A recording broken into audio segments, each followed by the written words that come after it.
Here's a dramatic reading of a video game review on Steam. If you would like to read this review, don't. Here we go. I hope you're prepared. Initially glancing upon this game, detailing on how to impregnate one's cousin, I was ecstatic. Finally, I would have a prime opportunity to envision and study the cultural breeding practices of those residing within the Middle East and Central Asia. Unfortunately, my early enthusiasm was all for naught.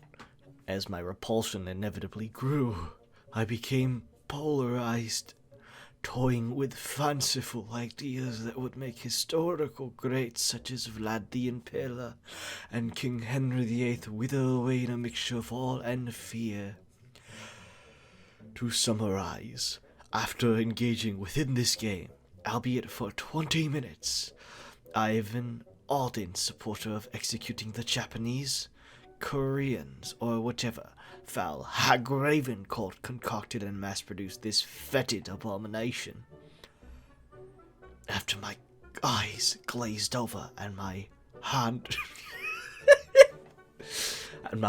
became numb from frantically tapping the spacebar to yield another swarm of banal, abysmal dialogue, I had began to ruminate about the collapse of nations, the fall of dynasties, Emperor Nero utilizing Christians as a substitute for candles, and the injustice perpetuated to many throughout the passage of time. Yet, despite brooding over the vast, tangible injustices that have presided throughout millennia, I can safely ascertain that no mass butchering or catastrophic event could even remotely equate to this sinister contraption. Not even the four horsemen of the apocalypse being led by a manic cannibalistic dwarf who derives lustful pleasure from brutalizing youthful Welshwomen could detract from this game.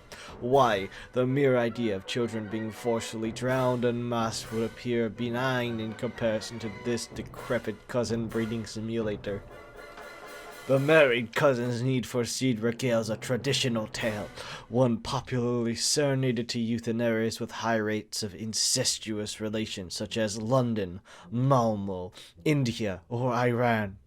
This tale depicts a Punjabi elder coercing two cousins into copulating and subsequently pollinating with one another. Pollinate?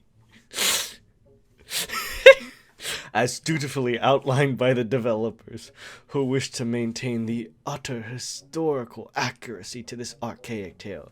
The female, albeit nubile, cousin is exponentially reluctant to engage in an incestuous relationship, as evident by her muffled screams and pleas of mercy, whilst the male cousin, spurred on with fantasies of incest derived from envisioning an episode of Game of Thrones, dismisses her concerns and zealously attempts to pollinate. Stop using that word! His conveniently attractive cousin, while simultaneously attempting to psychologically entrap her into indentured servitude. The initial description of the protagonist's desires and hesitancies is truly one of the major positives of this wretched creation, as it depicts the immensely immersive story, belaying the protagonist's motives, whilst elaborating on the inherent desires. Furthermore, the extraordinary dialogue representing the female cousin's gradual mental deterioration alongside the earnest and wholly cohesive plot, foretelling the protagonist's pursuit of engaging within an incestuous relationship. It's all serious. After envisioning an episode of Game of Thrones conspicuously depict the length of depth of this accursed, anger-inducing game, the meticulous dedication that the developers committed to toiling day in and out to procure such a masterpiece is further described by the sound. Oh, the ballads that graced my ears during those 20 minutes or so. I fondly recall the charming music that is reminiscent of being held hostage at a dingy bar by a crazed alcoholic who bellows desires for tropical Hawaiian beverages, alongside the nostalgic sounds of a woman emitting a muffled scream, as a man chews some form of milk-coated cereal to emulate a slapping sound and immerse the audience to a traditional Middle Eastern reunion between two affable, bonding family members. Why, aside from the music, who could forget the rampant symbolism specifically designed to enrapture the audience and allow them to perceive the intricate, clandestine subtleties of the game's story? For example, within the initial encounter of forceful copulation between the cousins, red stains around the female's I can't say that word on YouTube, are utilized to depict the male cousin stripping away her virginity and, by extension, her innocence.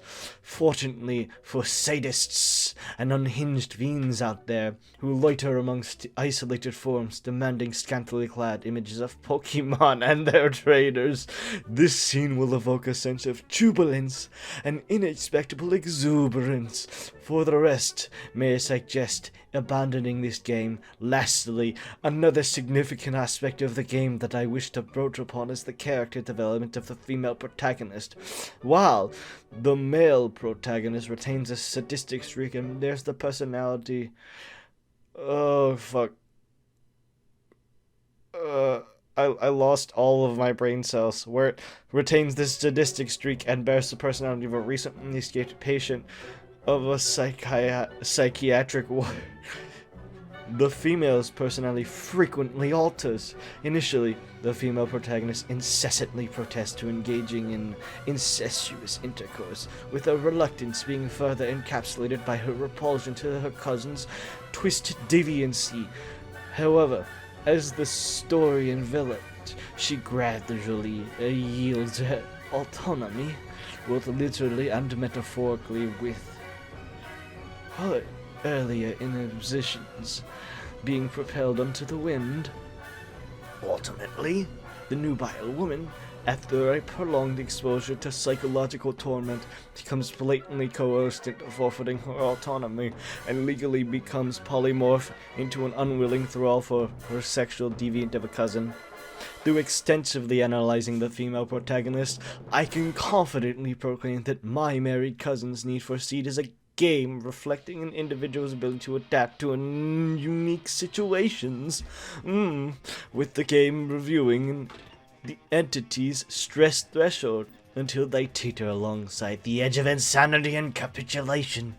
Overall, this game truly depicts that the Japanese are simultaneously the pinnacle and the embodiment of pent-up sexual frustration, and etching scantily clad women to then propel into an animated format set forth to target our youth. I formally advise all who genuinely enjoy this abhorrent, insidious contraption to refrain from visiting schools and to convert to some sort of theistic sector in an attempt to seek eternal peace and serenity. For all who are neutral or wary regarding this game, I will state my warning once and once only. Flee for the hills, stockpile weapons, and the 9 do not be tempted by the promise of illicit, scantily clad women. They are not, but a ploy designed to deceive you into partaking in inconceivable acts. That was word for word, except for like 3 mistakes. Jesus Christ.